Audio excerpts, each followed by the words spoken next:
Сайн байцгаана уу та бүхэнд өнөөдөр Улаанбаатар өвчтнөөс сэргийлэх эрүүл ахуйн дадлын талаар танилцуулга хийе.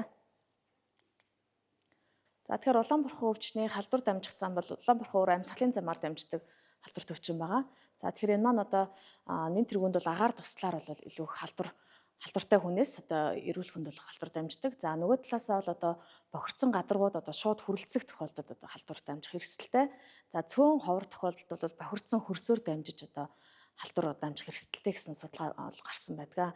За тухайлбал одоо агаар туслаар дамжих тархалт бол их байдаг. Энэ маань тохиолдол их тохиолддог. За энэ нь бол дотоод орчинд бол улаан бурхны халдвартай өвчтөн ханиах найтах тохиолдол бол их хэмжээний одоо шүлсний туслаар агаарт бол одоо вирус маань цацагддаг байгаа. Тэгэхээр эндээс сэргийлэх нь чухал байгаа. За нөгөө талаас бохирдсон гадаргууд хүрэлцэх гэдэг нь юу хэлж байгаа нөхөр улаан бурхны халдвартай хүн ханиах найтахад одоо тухайн дотоод орчинд байгаа эд юмсийн гадаргуу дээр тухайн өвчин үүсгэгч бол наалддаг. Тэгэхээр энэ тохиолдолд бол эрүүл хүнд халдвар дамжих эрсдэлтэй тий шууд одоо хүрэлцсэн тохиолдолд халдвар дамжих эрсдэлтэй байдаг. За тэгвэл Улаанбаатар өвчнөөс одоо урьдчилан сэргийлэх ямар аргууд байдаг вэ гэхээр ерөөхдөө вакцинжуулт байгаа. Дэлхийн нийтээр вакцинжуулт бол 90-с дээш хувийн одоо үр дүнтэй гэдэг бол нотолцсон олон судалгаанууд байдаг. За тэгэхээр вакцинаар бол хамгаалах нь хамгийн одоо үр дүнтэй арга юм а гэж бол судалж гаргасан байдаг. За нөгөө талаасаа вакцинаас гадна одоо нийт иргэд маань юуг анхаарах вэ гэхээр хувийн эрүүл ахуйн зохистой дадлыг өдөр тутамдаа хэвшүүлэх хэрэгтэй. За нөгөө талаасаа орчны цэвэрлэгээ халдваргажуултыг тогтмол хийх, зөв хийх одоо чухал байгаа тий. За нөгөө талаасаа өрөө тасалгаанд одоо агаар сэлгэлтийг одоо хийх хэрэгтэй. За яагаад хэлж нөхөр Улаанбаатархны одоо үүсгэгч вирус маань агааржуулт муутай битүү нэм дотоод орчин буюу өөрөөр хэлбэл одоо албан тасалгаа, өрөө тасалгаанд олон хүн цугласан газар ерөөхдөө юм дотоод орчинд бол 2 цаг хүртэлх хугацаанд одоо амьдрах чадвартай байдаг. Тэгэхээр ийм болохоор агаар сэлгэлтийг бол сайн хийх хэрэгтэй. За нөгөө талаасаа одоо эрүүл амьдралын хэм маягийг одоо ард иргэд маань хэвшүүлэх хэрэгтэй. Өөрөөр хэлбэл халдварын одоо тохиолдол ихсээд байгаа энэ нөхцөл байдалд бол ард иргэд маань одоо яах нь стрессээ одоо зөв зөвхөөлөх, стресс менежмент хийх, за нойр хөдөлгөөн тий нойр болон одоо зохистой хооллолтыг бол зөв одоо тэглэмийг одоо баримтласнаар өөрийнхөө одоо яах нь дархлааны хэвийн үйл ажиллагааг хангана. Тэгэхээр эдгээр ийм 5 үндсэн одоо сэргийлэх аргыг одоо бүгдээр яах нь өдөр тутамдаа хэвшүүлэх нь чухал байгаа гэсэн үг. За тухайлбал хувийн эрүүл ахуйн дадал дээр бол гарын ариун цэвэрс ихэх бол номер 1-т байгаа. Ерөнхийдөө л агаар туслаар хэдийгээр дамждаг ч гэсэндээ эд юмсийн гадаргуу одоо ерөнхийдөө яах нь альва дотоод орчинд байгаа хүний гар их хүрдэг зүйл дээр тухайн одоо үүсгэгч маань одоо хадгалагдаж явах те амьд байх чадвартай учраас аль болох одоо гарыг бохирдсон даруйд нь одоо тогтмол угаах хэрэгтэй байгаа гарын ариун цэвэрс ихэх. За хоёрдугаарт нь одоо ханиах найтахта ам хамраа таглах хэрэгтэй. Өөрөөр хэлбэл одоо ханиад болон томоотой төстэй шинж тэмдэг илэрч байгаа тохиолдолд та бүхэн аль болох олон нийтийн газраар явахгүй байх. Тэгээд ерөөхдөө ам хамраа таглах, за альчуур хэрэглэх, за шуундаа найтах гэд өмнөх одоо ковид үед баримталж ирсэн яг тэр одоо яах нь өдөр тутмын зохистой дадлаа дахиж одоо сэргээх цаг үе болоод байна. За нөгөө талаасаа амьсгалын замаар дамждаг хэдий ч яах нь хувийн одоо аяга халбаг усны савыг бусдад дамжуулан хэрэглэхгүй байх тал дээр анхаарах хэрэгтэй. Энэ маань одоо контактлаад яах нь бас халдвар дамжих эрсдэлтэй байдаг. За нөгөө талаасаа өрөө тасалгаанд бол яах нь агаар сэлгэлтийг тогтмол хийн 2 цаг тутамд агаар сэлгэлтийг хийдэг зарчмаар явна. Өөрөөр хэлбэл битүү орчинд Улаанбаатархны үүсгэгч одоо энд яах нь амьдрах чадвартай байгаа учраас агаар сэлгэлтийг тогтмол хийснээрээ яг тухайн эрсдлийг одоо бууруулдаг гэсэн. За мөн өрөө тасалгаанда чигтэй цэвэрлэгээ халдваргүйжүүлэлтийг хийх хэрэгтэй. За мөн олон нийтийн газраар явахдаа нус цэрээ ил задгаа хаяхгүй байхтай, гудамж талбайг бохирдуулахгүй байхад анхаарах хэрэгтэй. Яагаад тэгэхээр одоо халдвартай хүмүүс маань яг нус цэрээ ил задгаа хаях юм бол энэ маань орчиндоо их хэмжээний яг үүсгэгч одоо бохирдуулахчийг яг үүсгэж байна гэсэн. За нөгөө талаас одоо олон нийтийн газраар явахдаа амны хаалтыг зүүх хэрэгтэй. Ялангуяа бага насны хүүхдийг одоо олон хүн цугласан газраар авч явахгүй байх. За энэ явсан тохиолдол явах тохиолдолд зайлшгүй тохиолдолд амны хаалтыг зүүснээрээ Улаанбаатархны халдвараас сэргийлэх боломжтой. За нөгөө талаас ахуйн хог хаягдлыг зохистой зайлуулах хэрэгтэй. Хог хаягдлыг одоо тухай бүрд нь одоо зайлуулах өрөө тасалгаанд айл өрх албан байгууллагууд маань хог хаягдлаа хуримтлуулахгүй байх тал дээр анхаарах хэрэгтэй гэсэн.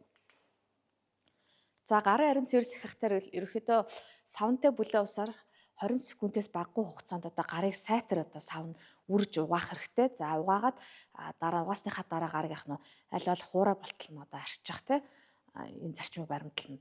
За хэрвээ одоо гар угаах боломжгүй тохиолдолд одоо олон нийтийн газраар явж байгаа. За эсвэл аялал зугаалгаар явж байгаа тохиолдолд аль болох гарыг одоо спиртэн суурьтай халдваргүйжүүлэгчээр одоо тогтмол тухай бүрт нь одоо халдваргүйжүүлснээрээ тухайн үүсгэгчийг халдварыг одоо тасан зогсоох боломжтой байгаа. За 2 цаг тутамд агаар сэлгэлт хийн гэдэг энэ манай нийгмийн эрүүл мэндийн үндэсний төвөөс бол тогтмол зөвлөмжийг хүргүүлсээр байгаа. Тэгэхээр ерөнхийдөө эдгээр ийм энгийн дадлууд нь одоо улаан борхны халдвараас сэргийлэх бүрэн боломжтой байх нэ. За дараа нь амны хаалт зүүх. Олон нийтийн газар явахдаа амны хаалтыг зүүж хэрэглэх хэрэгтэй. За амны хаалт зүүхдээ анхаарах зүйл гэхээр ерөнхийдөө нэг удаагийн маск бол зүүж болно. За энэ тохиолдолд яаж зүүх вэ гэхээр ерөнхийдөө өөрийнхөө нүүрний хэмжээнд тохирсон хэмжээтэй байх хэрэгтэй. За илүү орон зай гарахааргүй яг тохирсон хэмжээтэй. За мөн маскыг зөв зүүж хэрэглэнэ. Яг бүрэн ам хамрыг бүрэн таглаж хэрэглэнэ. Тэгээ ерөнхийдөө бохирдсон маска тухай бүрд нь солихтой. Маскта бохирдсон маска хайсны дараа гараа угаах, гараа халдваргүйжүүлэх зэрэг энгийн дадлуудаа сахина гэсэн үг. За мөн орчны цэвэрлэгээ халдваргүйжүүлэлтийн өөрөө тасалгаанда ялангуяа үйлчлэгээний газрууд, аж ахуйн нэгжүүд, албан байгууллага, дэлгүүр хоршоо энэ цэвэрлэгээ халдваргүйжүүлэлтийг бол тогтмол хийж явах хэрэгтэй. За ингэснээр тухайн орчиндөө бол халдварын эрсдлийг бууруулах бүрэн боломжтой байгаа. За энэ дээр цэвэрлэгээ халдваргүйтгэл ариутгалыг бол тодорхой үе шаттайгаар хийж эхэлдэг юм процесс байгаа. За хамгийн түрүүнд чихтэй цэвэрлэгийг бол айл өрхүүд маань түрүүний хэлсэн аж ахуйн нэгжүүд, үйлчлэгээний газрууд маань цэвэрлэгээ хийх давтамжаа илүү нэмэгдүүлэх хэрэгтэй болоод байна. За энэ дээр чихтэй цэвэрлэгийг бол аль болох өдөрт 2-3 удаа тогтмол хийх. За бохирдсон гадаргууг тухай бүрт нь угаалгын нутагтай усанд альчураа базаад ерөөхдөө цэвэрлэгийг ингээд тогтмол хийж эд эмсийн гадаргуу, шал, хүний гар хүрдэг хаалганы байрвал, шатны байрвал гэх зүйлсүүдийг тогтмол арчиж цэвэрлэх хэрэгтэй. За цэвэрлснийхээ дараа бол ерөөхдөө тухайн гадаргуу дээр байгаа өвчин үүсгэгч бичил битүүдийг устгах хэрэгтэй. За энэ маань халдваргүйтгэлийн бодисын тусламжтайгаар тухайн үйлдэл бол явагдана гэсэн үг. Тэгэхээр зөвхөн цэвэрлэх нь бол чихтэй цэвэрлэгээ хангалтгүй, араас нь заавал халдваргүйжүүлэх алхмыг хийснээрээ илүү аюулгүй болгоно гэсэн үг. За ариутгалын хувьд бол аль болох мэргэжлийн байгууллагууд хийдэг байгаа. Тэгэхээр энийг бол өрхийн түвшинд аж ахуйн нэгжүүд маань чихтэй цэвэрлэгээ халдваргүйtгэлээ аль болох тогтмол хийж хэвших хэрэгтэй байна. За энэ дээр анхааруулах зүйл нь юу гэхээр ерөөхдөө цэвэрлэгийг бид нар хийхдээ тодорхой давтамтай системтэй хийх хэрэгтэй. Ерөөхдөө хэн хийхээ, хизээ хийхээ, хаана хийхээ гэдэг нь тогтсон хуваарьтай байх хэрэгтэй. Ингэжээж илүү тухайн эрсдлийг илүү их бууруулах боломжтой. Цэвэрлэгээний давтамж нь тодорхой тодорхой давтамжтайгаар ингэж хийх нь зөв байгаа. За нөгөө талаасаа тухайн аж ахуйн нэгж байгууллагууд маань ерөөхдөө цэвэрлэгээ халдваргүйтгэлийн бодис бүтээгдэхүүнийхээ нөөцийг хангах аль болох бэлэн байдлыг хангах тал дээр анхаарах хэрэгтэй. За мөн цэвэрлэгээ хийж байгаа ажилтныхаа хөдөлмөр хамгаалал, аюулгүй байдал, халдвар хамгаалал талаас ерөөхдөө бэлий, амны хаалт, нүдний шил гэдэг үйлчлэгээний ажилтнуудаа хувийн хамгаалах хувцас хэрэгслээр хангаж өгөх тал дээр анхаарах хэрэгтэй аж ахуйн нэгжүүд маань. За тэгээ ерөөхдөө цэвэрлэгээний ажилтнуудыг ерөөхдөө цэвэрлэгээ яаж хийхин талаар сургалт хийхтэй зөвлөмж зааварчилгаа өгөх шаардлагатай байгаа. За цэвэрлэгээ хийхдээ баримтлах зарчим гэхээр энэ маань ерөөхдөө иргэдэд маань чамаартай гэр орондоо цэвэрлэгээ хийхдээ бас энэ зарчмыг анхаарч болно. Үйлчлэгээний газрууд ч гэсэн ерөөхдөө баримтлах шаардлагатай байгаа. За энэ дээр бол цэвэрлэгээ хийхдээ ерөөхдөө дээрээс доош цэврээс бохор хэсэг рүү гаднаас дотогш гэсэн юм чиглэлд бол арчих хэрэгтэй. За мөн цэвэрлэгээний бодисуудыг хольж хэрэглэхгүй байх. Өөрөөр хэлбэл анхны усаараа цэвэрлэгээ хийж байгаа усандаа угаалгын нунтаг хийсэн бол зөвхөн угаалгын нундгаараа л гадаргууг арчиж цэвэрлэн нэмээд жавлин ч юм уу бусад плизнаг хойлох юм бол энэ маань цэвэрлэгээний идэвх нь буурна гэсэн үг тийм. Өөрөөр хэлбэл тэр халдваргүйжүүлэх идэвх нь буурна гэсэн үг. Тэгэхээр аль болох бодисуудыг хольж хэрэглэхгүй байхад анхаарах хэрэгтэй. За мөн цэвэрлэгээ хийж байгаа усан цэвэр байхад анхаарах тийм. Гараа сайтар савндаж угаах тийм. Цэвэрлэгээ хийж дуусчаад гараа бол маш сайн савндаж угаах тийм. Бүлээн усаар 20 секундээс багагүй хугацаанд ингэж угааж явах хэрэгтэй. За мөн цэвэрлэгээ хийх үедээ бол бэлийг өмсөх хэрэгтэй тийм. Бэлийг байнга өмсөх. За мөн ерөөхдөө өдөр бүр цэвэрлэгээ хийснийхээ дараа цэвэр агаарыг өрөө тасалгаанд оруулж ирэх. Ялангуяа 2 цаг тутамд гэж халдварын үед бол 2 цаг тутамд агаарыг солилцоо хийх нь илүү эрсдлийг бууруулдаг гэсэн үг.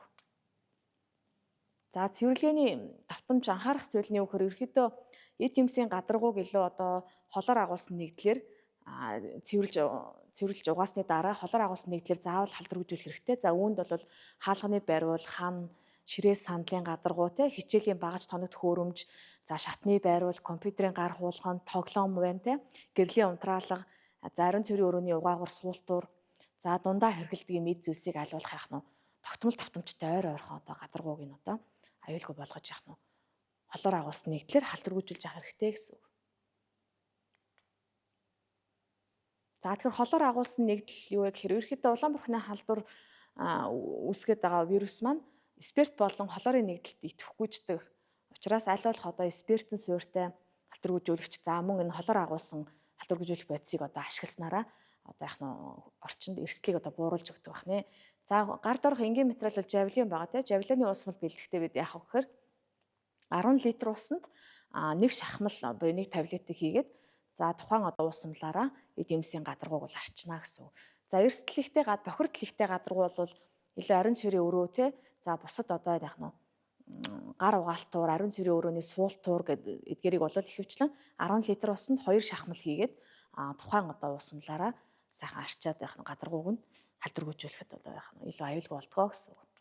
За нөгөө талаас жавлинаас гадна белизна бол энгийн одоо хэрэглээний бүтээгдэхүүн байгаа тийм. Тэгэхээр белизнаг ашиглаад бас яг нь орчиндөө цэвэрлэгээ хийгээд араас нь халдваргүйжүүлэх боломжтой гэсэн үг.